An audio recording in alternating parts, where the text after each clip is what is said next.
உதயநிதி சட்டசபை வர தடை. விஜய் மேசையில் இருந்த உளவுத்துறை ரிப்போர்ட். அடுத்து நடக்கப் போவது என்ன? உதயநிதி சட்டசபைக்கு வரக்கூடாது அப்படிங்கிற குற்றச்சாட்டு ஏன் எழுந்தது? தஞ்சாவூரில் அவர் ஆற்றிய சர்ச்சைக்குரிய பேச்சு தொடர்பான உளவுத்துறை அறிக்கை, கைது நடவடிக்கை மற்றும் நீதிமன்றத்தில் நடந்த வாதங்கள் இந்த விவகாரத்தை மேலும் பரபரப்பாக்கி இருக்கு. இந்த சர்ச்சையின் பின்னணி என்ன அப்படிங்கிறத பத்தி விரிவாக பார்க்கலாம்.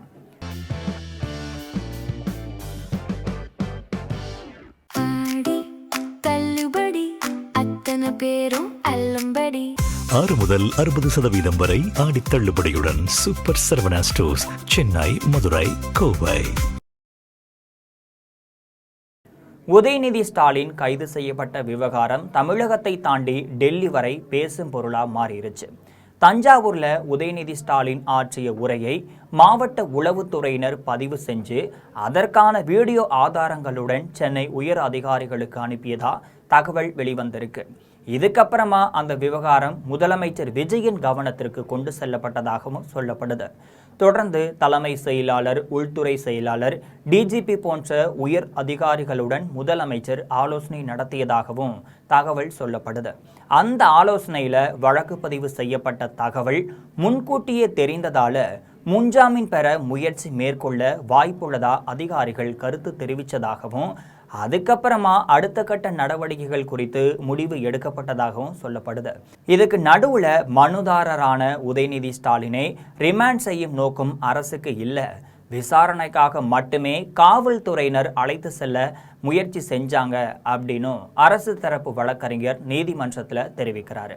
இதுக்கப்புறமா மனுதாரரை அதே நாளில் காவல் நிலைய ஜாமீனில் விடுவிக்க வேண்டும் அப்படின்னு நீதிபதி இளந்தரையன் உத்தரவிடுறாரு. இது சம்பந்தமா திமுக தரப்பு மூத்த வழக்கறிஞர்கள் சிலர் கூறியதாவது என்னன்னா, நாளை நடைபெற இருக்கக்கூடிய பட்ஜெட் கூட்டத்தொடரில் உதயநிதி ஸ்டாலின் பங்கேற்க கூடாது அப்படிங்கிறதுக்காக அரசின் திட்டமாக இருந்ததா நாங்கள் கருதுகிறோம். குறைந்தபட்சம் ஒரு நாள் என்றாலும் அவர் சிறையில் இருக்க வேண்டும் அப்படிங்கிற நோக்கத்திலேயே நடவடிக்கைகள் மேற்கொள்ளப்பட்டதா எங்களுக்கு தோணுது அப்படின்னு அவர்கள் குற்றம் சாட்டுறாங்க. இது சம்பந்தமா திமுக தரப்பு மூத்த வழக்கறிஞர்கள் என்ன சொல்றாங்கன்னா, ஜாமீன் பெறுவதில் சிக்கலை ஏற்படுத்தும் வகையிலான பல்வேறு பிரிவுகள் வழக்கில் சேர்க்கப்பட்டிருக்கு.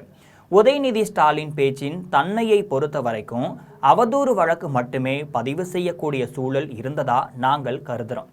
அப்படி இருக்கும்போது கடுமையான பல்வேறு சட்ட பிரிவுகளை சேர்க்க வேண்டிய அவசியம் என்ன என்பதே எங்களின் கேள்வியா இருக்கு அப்படின்னு சொல்றாங்க. இதுக்கு பின்னணியில அவரை ரிமாண்ட் செய்யும் நோக்கமே இருந்ததா சந்தேகிக்கிறோம். நீதிமன்றம் தலையிட்டதுக்கு அப்புறமா ரிமாண்ட் செய்யும் நோக்கம் இல்லை, விசாரணைக்காக மட்டுமே அழைத்து செல்லப்படுகிறார் அப்படின்னு அரசு தரப்பு நீதிமன்றத்தில் தெரிவிச்சிருக்கு. உண்மையில உதயநிதி ஸ்டாலினை ரிமாண்ட் செய்து பட்ஜெட் கூட்டத்தொடரில் அவர் பங்கேற்க முடியாத சூழலை உருவாக்குவதே அரசின் திட்டமாக இருந்ததா நாங்கள் கருதுகிறோம் அப்படின்னு குற்றம் சாட்டுறாங்க. காவிரி நதிநீர் பிரச்சனை மட்டும் கிடையாது, விவசாயிகள் எதிர்கொள்ளக்கூடிய நெருக்கடிகளை கண்டித்து தஞ்சாவூரில் திமுக சார்பில் பிரம்மாண்ட ஆர்ப்பாட்டமும் நடைபெற்றுச்சு. இந்த ஆர்ப்பாட்டத்திற்கு தலைமை தாங்கிய எதிர்க்கட்சி தலைவர் உதயநிதி ஸ்டாலின் தனது உரையில் காவிரி விவகாரம் விவசாயிகளின் கோரிக்கை மட்டும் கிடையாது, மாநில அரசின் செயல்பாடுகள் குறித்து கருத்தும் தெரிவிச்சிருந்தார். முதலமைச்சர் விஜய் தலைமையிலான அரசின் நிர்வாகத்தையும் கடுமையா விமர்சனம் செஞ்சு பேசியிருந்தார்.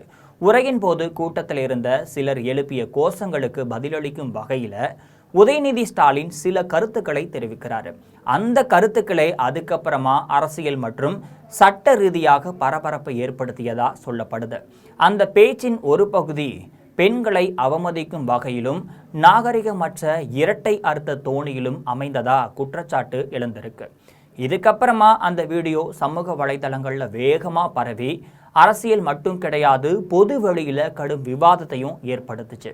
உதயநிதி ஸ்டாலின் பேசிய சில கருத்துக்கள் எல்லை மீறியவை அப்படின்னும், பெண்களின் கண்ணியத்தை புண்படுத்தும் வகையில் இருக்கு அப்படின்னு பல்வேறு தரப்பினரும் புகார் தெரிவிக்க ஆரம்பிச்சிட்டாங்க. இதுக்கப்புறமா அந்த விவகாரம் அரசியல் மற்றும் சட்ட ரீதியில் பரபரப்பை ஏற்படுத்தி இருக்கு. உதயநிதி ஸ்டாலின் பெண்களை அவமதிக்கும் வகையில் பேசியதா குற்றம் சாட்டி தமிழக வெற்றி கழகம் மாநிலம் முழுவதும் தொடர் போராட்டங்களை முன்னெடுத்து வருது.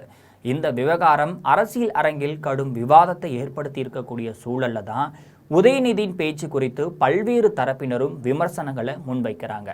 அதே நேரத்தில் இந்த விவகாரத்தில் அரசு மேற்கொண்டுள்ள கைது நடவடிக்கையும் அரசியல் மற்றும் சட்ட வட்டாரங்களில் பல்வேறு கேள்விகளை எழுப்பியிருக்கு. குறிப்பாக சொல்லப்போனால் வழக்கில் சேர்க்கப்பட்டுள்ள சட்ட பிரிவுகள், கைது மேற்கொள்ளப்பட்ட விதம் மற்றும் அதனை சுற்றியுள்ள சூழ்நிலைகள் குறித்து எதிர்க்கட்சிகள் போன்ற பல்வேறு தரப்பினரும் விமர்சனங்களை முன்வைக்க ஆரம்பிச்சிட்டாங்க. இது போன்ற நிறைய அரசியல் செய்திகளை அன்றாடம் தெரிந்து கொள்ள ஜெம் தொலைக்காட்சியுடன் எப்பொழுதும் இணைப்பில் இருங்கள்.